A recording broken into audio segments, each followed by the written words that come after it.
Hello everyone and welcome to this assessment briefing video for assessment 1 of BBS013-1 Foundations of Business Management. So we're going to do quite a lot in this video, so it would be advisable to go through the entire thing and make notes if you need to, just to make sure you have a very clear understanding of what's needed for this assessment. So if we first take a look at the top of the assessment brief, we see that this is an individual report, so it does tie into a group activity during the practice week, but the actual report has to be written and submitted individually. So that means that while you really are encouraged to use the collective output of what your group did in the practice week, that shouldn't be used or shouldn't find its way into your actual individual report. So it's there to help you understand what different options there are for your assessment. It's there to help you build on the understanding you've developed of the case study, but the report itself is not a collective piece of work. It's not a group work, but an individual piece of work. So this assessment is worth 40% of the unit grade. Assessment 2 will be worth 60%, so this is the smaller portion of the two reports. It is a 2400 word report plus or minus the usual 10% that's in place across most assessments in the university, and also excluding the references, executive summary, table of contents, any tables you may choose to use, or appendices. Right, if we actually look at the task and how we need to demonstrate your achievement of what's needed for this assessment, well, the fundamental task here is to write a business case and a personal reflection. So we can distinguish between these two and look at the two elements of this report. So the first is writing an actual business case based on the LTR case study data. So that's the Luton Town Residences case study that everyone was working on during the practice week. So we're using the same case study as the practice week, so you can carry forward your understanding of the case study and the problems within LTR, as well as writing a reflective report on key skills development. Now, what we're also going to do in this video, as well as taking a look at how you can complete your business case and how you can complete your reflective report, we're just going to add two additional things onto here as well. So right at the start, after this, we're going to jump straight into where you can get support for the assessment. There's quite a lot of support and a lot of material for you to go through. And at the end, we're just going to look at how the assessment is going to be marked. So just take a run through the marking scheme, the mark scheme in the assessment brief. So if we start with the first of our four sections, where can I get support for this assessment? Well, there is all of these support avenues available. So in terms of understanding the assessment itself, you have obviously the assessment brief as well as this assessment briefing video, but as we've said, because it's directly connected to the same case study that you used in your practice week, that means your practice week exercise, the group activity, is actually very useful to you, as well as the feedback you either have received or shortly will receive via email. So this is something that we want to encourage you guys to build upon, rather than seeing this as a brand new business scenario. It really isn't. It's a continuation of the work you've been doing already last week. The focus is obviously going to be project management. So for this, you have the pre-recorded lecture videos in weeks 4, 5, and 6. That will be directly useful and helpful. So particularly the week 6 videos on the the Wade scorecard as well as the business case pre-recorded lecture would be directly useful. The week 5 lectures on project success, objective and benefits are obviously useful with the discussion on project benefits, as well as the understanding of how projects or why projects fail, so you can make sure your business case tries to avoid the pitfalls or common traps which are present or relevant. As well as this, the week 4 videos on introduction to project management and project management lifecycle will also be very helpful in understanding how you're approaching the business case. You'll also have an assessment checklist to work through in week 7 in your classes. And that will be made available at the start of week 7, so you can go into the week 7 folder and go through the assessment checklist. So that's going to be, again, very helpful if you're either nearing completion or you've completed your assessment, just to run through that checklist to make sure you've covered everything which needs to be covered. You have all of the online resources, books and journal articles and so on from the LR Web or the library resources website, which again, really we do encourage you to use as much as possible. And if you need additional direct support, you have study hub sessions and one-to-one help, as well as PAD, the professional and academic development service within Study Hub, for particularly maybe useful if you're struggling with the reflective portion of your report. And this is in addition to the usual support avenues of asking for help in your seminars, as well as emailing me directly if you have any additional information or additional questions regarding the case study itself, the LTR case study. Well, that's your avenues of support and information, but I just want to take a quick look at things you shouldn't do. And if you've taken FBC last semester, these will be quite familiar to you, but just reiterating that this is not just relevant for this unit, but across any unit in the university, any kind of academic work. There's sites which are just not credible and should just not be used.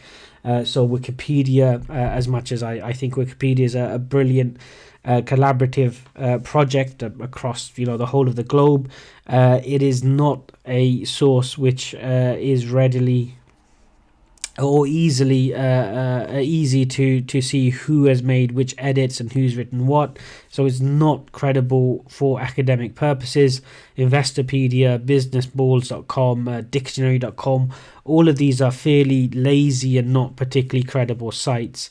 You have access to a huge number of high quality textbooks. You have access to lots and lots of journal articles and academic journals. Those are far more credible than these kinds of websites. In terms of sources you may want to use, there's 2 textbooks which are available as ebooks in the library that I would strongly recommend. So you have The Absolute Essentials of Project Management by Paul Roberts, and you have one of the leading textbooks in the area, which is Pinto's Project Management Achieving Competitive Advantage. Both very straightforward and logically laid out. So you can look up any major concepts that we're dealing with in the business case that you're not sure of in those 2 textbooks. They'll also provide really strong citations. As well as this, you have the 2 major project management bodies that you may find useful, both of which have knowledge-based articles and particular explainers on their website. So you have the APM, the Association for Project Management, and also the PMI, the Project Management Institute. Alongside of this, a web resource that I do think is a quite an interesting and useful web resource for project management is the Digital Project Manager. So those are the avenues of both support, but also of good, credible information you can use for your assessment. So now we're going to go on and look at the actual task itself. So we've broken the task into two. We're looking firstly at the business case that you have to write based on the LTR case study data. So I'm just going to have a quick refresher here about the project management lifecycle, or the project lifecycle rather, which is split into four major parts. So you have the define stage, where you very much establish what the project is about. Then you have the design stage, where you go ahead and start your in-depth detailed planning for the project. The do stage, where you carry out or execute the actual activities involved in the project itself. And then develop, where you really hand over to operations. You do your lessons learned report. You look at your benefits realization activities and write your benefits report as well. So what we're interested in here is the very first stage of the project lifecycle. So at the definition stage, we're looking to really establish what our project is about and what is aiming to do.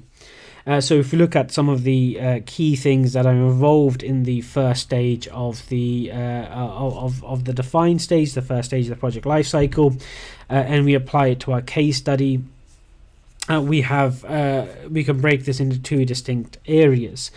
So the first, understand the actual problem which is present within LTR, within the organization featured in the case study, and research different possible solutions to that problem. This is what you guys did in the practice week, and this is captured in your output. The practice week worksheet actually captures your group understanding of what the problem is, as well as your research into the different potential possible solutions to that problem. So what we're going to be doing is not to repeat this work, but build on top of it. So to actually present a well-argued and well-researched business case to propose a project to implement your recommended solution. So if you feel that Microsoft Teams is the best solution, you feel Slack is the best solution, or you have found some other solution in your groups that you think is a good solution to the problem within LTR, well, what we're going to do is create a business case to actually authorize a project, to propose a project in order to get that solution implemented within LTR. So the business case or project business cases have lots of different elements. The structure that I would recommend to you is a structure that you see here on the screen, very much going by the specified requirements of what's in the assessment brief. So you will find examples of project business cases which have lots of additional information. So some things are not present here. For example, risk management. Most business cases, if not all business cases, would have some sort of preliminary risk management or risk assessment as well. But that's not in the assessment brief as a requirement for the business case. So this is just focusing on what's absolutely required for your assessment itself. So if we work through these one by one, we start with the title page. Nice and straightforward, same for everything within the university. Make sure you have at least your student ID number, the unit code, which is BBS013-1, and the assessment number, which is A1 or assessment 1. And that is at minimum what you really need to have on the title page. After your title page, you'd have your executive summary. And now the exec summary, which is typically 2 paragraphs or half a page, whichever is shorter, can't really be written until you've finished the rest of your report. So it should really not be the first thing that you start writing. It should be the last thing that you write. So executive summary will summarize the problem that's facing the organization, so what the key problem is, and also what the recommended business option for the project is. So at the minimum, those are the 2 bits of information that should be clearly laid out in your executive summary. The next page after that is your table of contents. So it's nice and straightforward, just a few things that are worth mentioning. Your report does need page numbers, otherwise the table of contents doesn't really make any sense. It's not much use if the report doesn't have page numbers. And I do say this every time, and not everyone seems to follow the guidance, but table of contents which are sloppily made just by pressing keys or typing into the page just don't look professional. They don't look good. It doesn't take a lot of effort to have a very nice looking table of contents using the built-in tools for either Word or LibreOffice or whatever Apple's writer software is. It doesn't take long. It makes a massive difference to the professionalism of how your report actually looks. Then we can move on to your first of your actual main body itself, which would just be your introduction. So here, very straightforward, you explain the premise or the purpose of your business case. So in this case, you want to really summarize why the business case is being created, why there's a need for a business case to address the underlying problem, and giving some kind of necessary and concise would be the key word, background and contextual information on the case study, which is the LTR, Luton Town Residences organization. What we don't want is to have some kind of history of the organization or a complete lengthy breakdown. You're just giving the necessary context for the rest of the report. Once you have done your introduction, the first major section of the business case itself is the reason section. So in the reasons for the business case, what you're doing here is explaining what the underlying problems are at LTR, demonstrating your analytical ability, your ability to sort through the case study information, and to highlight the key reasons why a project needs to be run. So what the underlying issues really are, and connecting it to any academic or relevant academic literature or studies that you find, and this really dealing with communication issues. You guys will have a fair amount from your FBC unit last semester. You'll have the key textbooks from there, as well as the key textbooks for this unit, and any other academic literature you find on concepts such as email overload or anything else which you think are the key underlying problems at LTR. So once you've established why we need a project, why what the problem is, now we're moving on to business options and your weighed scorecard. So here you do want to explain what a weighed scorecard is. You want to demonstrate your understanding of project management concepts and techniques. So again, you want to use some credible academic citations for that, and then you'll want to present the different business options that you're considering and use the weighed scorecard to compare these different options. Remember, you always need a do nothing option as well, and then that should give you your recommendation or give your recommended project that you're then going to discuss for the rest of the business case. Remember that there is a video in the week 6 folder which actually goes through an example of how you can create a weighed scorecard. The section after this, and now we're discussing exclusively your recommended option that you've selected through the weighed scorecard. The first section after that would be the expected benefits. So you want to explain the concept of what expected benefits are. They are not the objectives, they are not the deliverables. So if you put your expected benefit is implementing Slack, that's not a benefit, that's the actual objective of the project. So what's the benefit of a successful project? What's the benefit of achieving that objective? So that's what a benefit is. Again, you've got your video in week 5, your pre-recorded lecture video, which does discuss project objectives and benefits and the difference between them. After your discussion of the expected benefits, you want to have a discussion on the expected disbenefits as well. Now, disbenefits are the exact opposite of benefits. So while benefits are the positive impacts of a successful project, a disbenefit is the negative impact of a successful project. They are not risks. They're not what's going to happen if the project goes wrong. They're not what's going to happen if the project fails. But they are the expected negative outcomes of a successful project.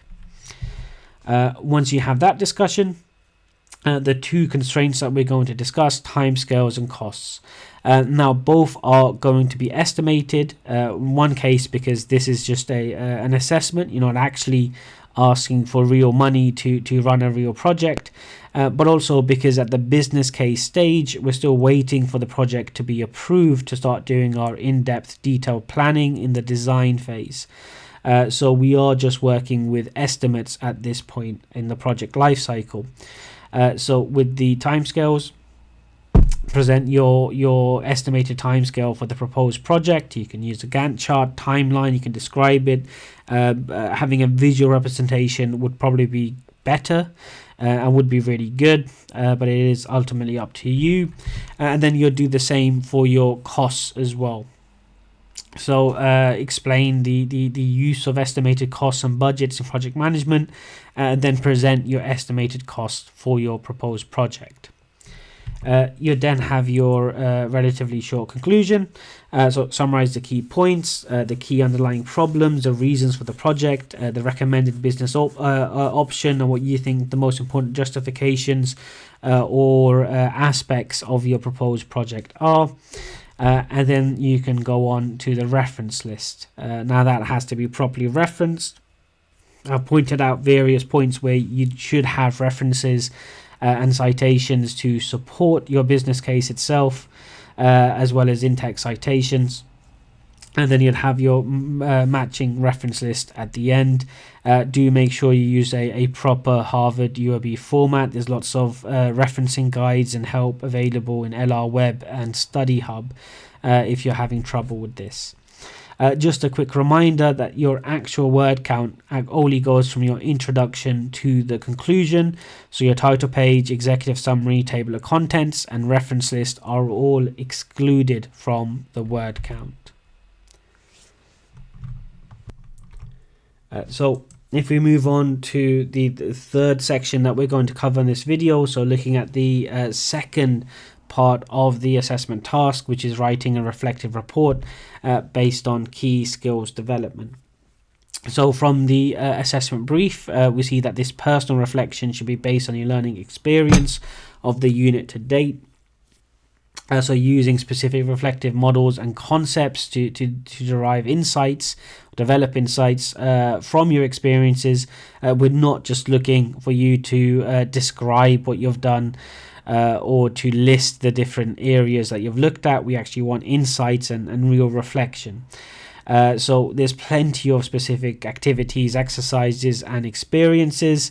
And certainly there's lots of things to connect to the business case, so not just the practice week, which really prepared the ground for writing the business case and developed your understanding of the LTR case study data, but also the previous couple of weeks where you can connect a lot of those concepts that we discussed about project management directly into the assessment, and also the weeks before that on operations management. So looking at although the project to address the problems in at LTR.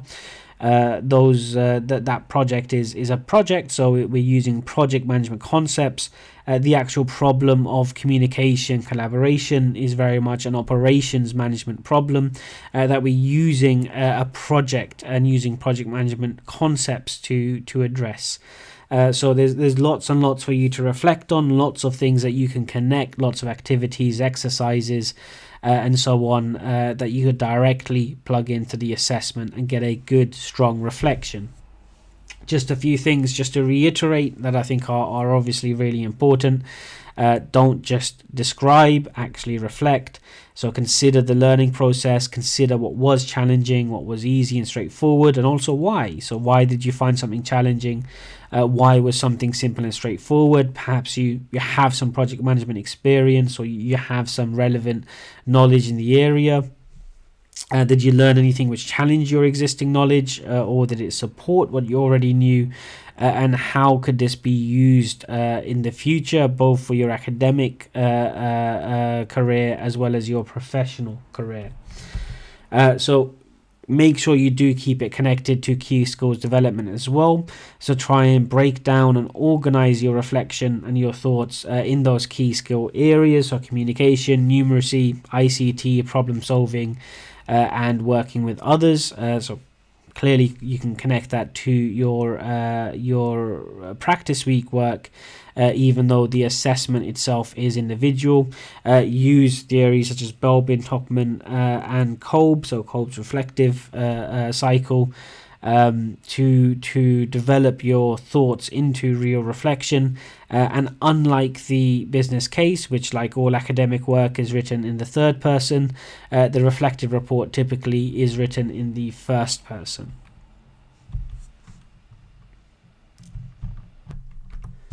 So if we move on to the last part of our video, so we're just going to take a look now on how the assessment itself is going to be marked. So you have quite a detailed mark scheme here.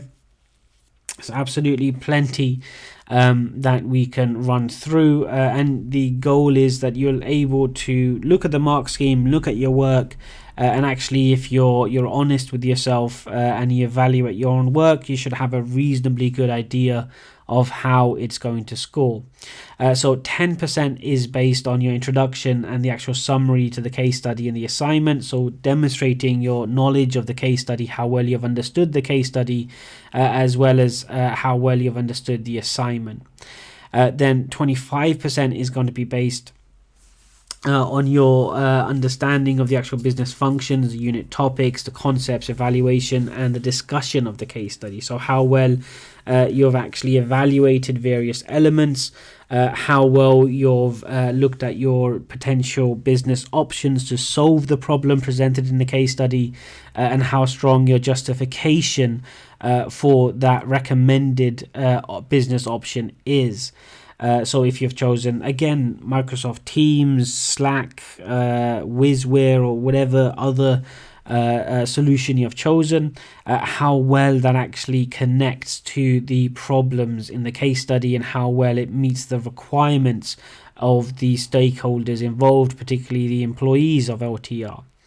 25%, an additional 25% will be based on your use of project management tools, theories, and models, as well as the use of appropriate academic literature. So this is how well you've actually applied the different sections of the business case, how well you've demonstrated your understanding of things like expected benefits, expected disbenefits, the weighed scorecard, the project timeline, and so on, as well as your use of academic literature in explaining and describing exactly what those concepts are. 30% of your marks are going to come from your reflective report. So this is the reflection, the learning in the unit and practice week. And then lastly, 10% of your grades for this assessment are going to come from the structure, presentation, referencing, spelling, and grammar.